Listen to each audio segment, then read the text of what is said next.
Harassment ایک crime ہے جو ہمارے معاشرے میں بچیاں، لڑکیاں، خواتین مختلف جگہوں پر فیس کر رہی ہیں، چاہے وہ سڑک پہ چلتے ہوئے ہو، کسی شاپ پہ کھڑے ہو کر ہو، اسکول، کالج، یونیورسٹی میں ہو، اور اسپیشلی آفس انوائرمنٹ میں ہو۔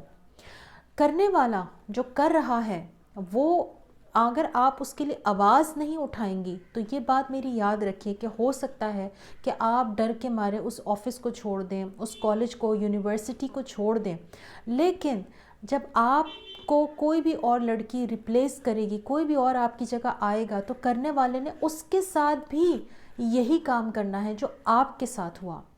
کیا بات ہے، آپ نے اس کام اس زیادتی کے لیے جو آپ کے ساتھ ہوئی ہے، آپ نے اس کے لیے آواز اٹھانی ہے تاکہ اس کرنے والے کا ہاتھ پکڑا جا سکے، اس کو روکا جا سکے، اس قبیح حرکت سے روکا جا سکے۔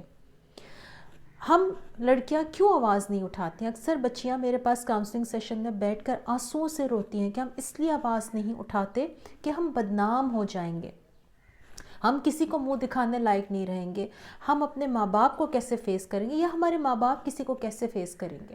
تو ایک بات یاد رکھیے، عزت اور ذلت اللہ کے ہاتھ میں ہے۔ جس کو وہ عزت دینا چاہتا ہے وہ عزت دیتا ہے، جس کو وہ ذلیل کرنا چاہتا ہے اس کو اس دنیا میں کہیں جگہ نہیں ملتی۔ آپ اپنا کام کیجئے، آپ اپنی آواز بنا کسی خوف کے بلند کیجئے، ان تمام چیزوں کے خلاف، ان تمام زیادتیوں کے خلاف، آفس انوائرمنٹ میں جو آپ کے ساتھ ہو رہی ہیں یا آپ کو کہیں پر بھی ہراس کیا جاتا ہے، اس کے لیے آواز بلند کیجئے۔ یہ آپ کا سماجی، معاشرتی، اخلاقی فرض ہے، اس کو ضرور کیجئے۔